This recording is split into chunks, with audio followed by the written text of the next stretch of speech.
Hey everybody, I'm Cassidy Ellis, Local Governments Program Manager here at SPEER.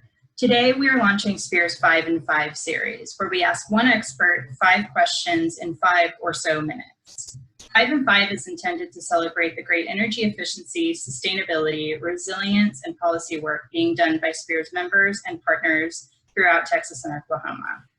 Check back monthly for future 5 in 5 installments on the SPEER blog, newsletter, and social media.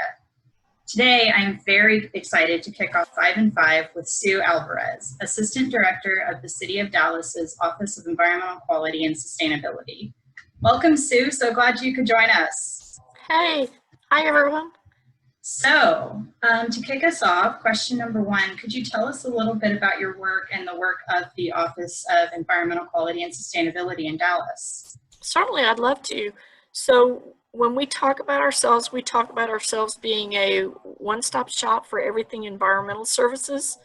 We like to say that we do everything environmental from A to Z, which is air quality to zero waste. We do the local air quality monitoring on behalf of the state. We do stormwater compliance. We do environmental due diligence, a lot of education and outreach, water conservation, and zero waste, which is our recycling program. Great, very, very busy and lots to do. So the big news is the City of Dallas recently adopted your Comprehensive Environmental and Climate Action Plan, or CCAP. Congratulations, I know that's a big accomplishment. Could you tell us a little bit about the plan and how it sets Dallas on a path to a more sustainable and resilient future? I would love to, although I could probably take about 50 minutes instead of 5, so I'll try to do it real quick. The plan was largely developed through an extensive, equitable community outreach effort. We did 12 formal town halls and over 200 individual meetings, and just about anybody that invited us, we would go talk to them, everybody from the Democratic Eco-Socialist to Mount Zion Church to local private utilities to the Dallas Regional Chamber. And I think the plan does a good job of reflecting our community. It was developed to include equal parts mitigation to reduce our greenhouse gas emissions, adaptation actions to help support community resiliency moving forward, and environmental quality actions. And these areas comprise a lot of identified co-benefits between the 3 primary areas. The plan was developed through an effort where we reviewed some 400 actions in 20 existing plans. We benchmarked Dallas against our peer cities and our aspirational cities that we would like to be like. And then we put it out to the public. As I said, it is largely built on what the community will support for us.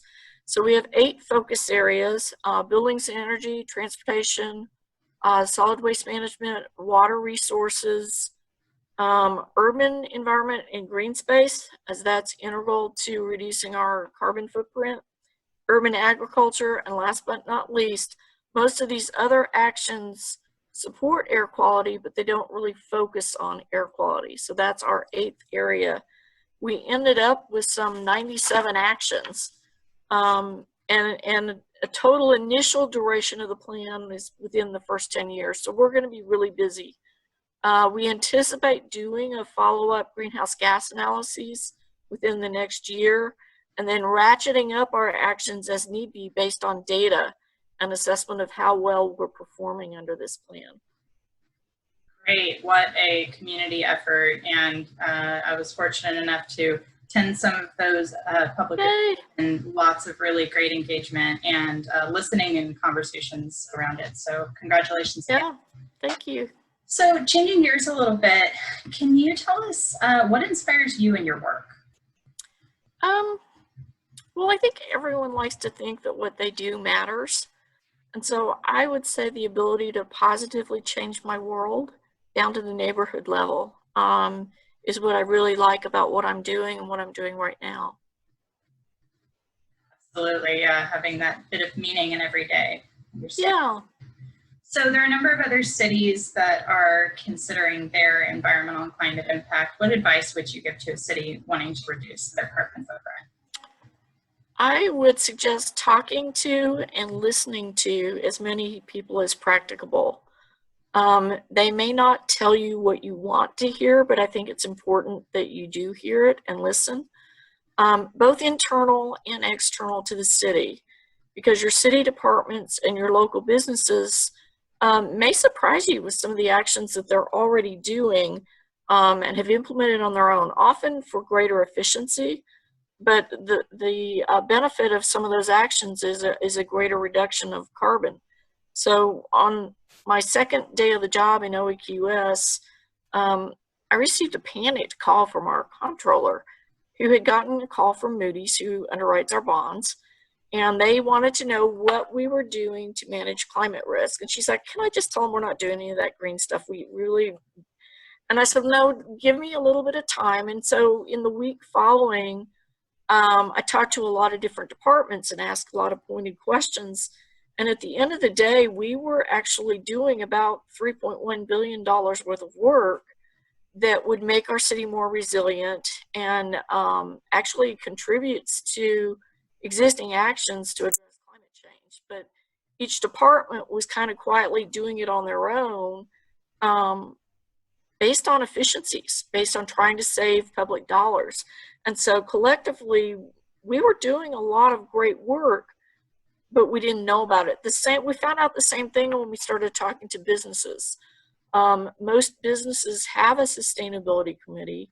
Most of them are looking at it, but they're looking at it from an economic bottom line, not necessarily an environmental one. We found that. The other thing is, when we went out to some of the community centers, we would have elders tell us, "Well, my daughter made me come to this meeting. I'm not interested in this climate stuff.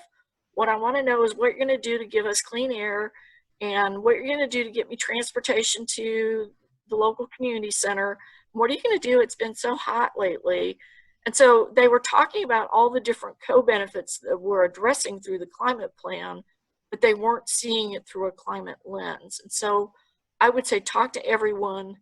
Don't necessarily couch it as we're doing a climate plan, but we're trying to address these things, because the other thing is, at the end of the day, it's city infrastructure that gets constructed, or we work with others to construct, that can help with some of these challenges that we're facing.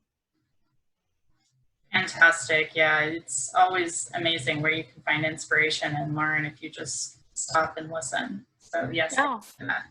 And finally, to wrap us up, question number 5, a fun one. Are you superstitious? And if so, what superstitions do you have?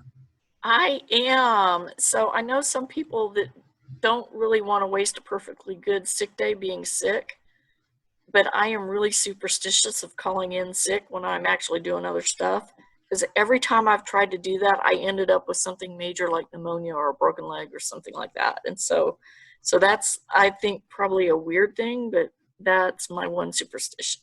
Yeah, well, I guess your bosses probably appreciate that. Well, Sue, thank you so much. Thank you for your great work and your leadership in Dallas.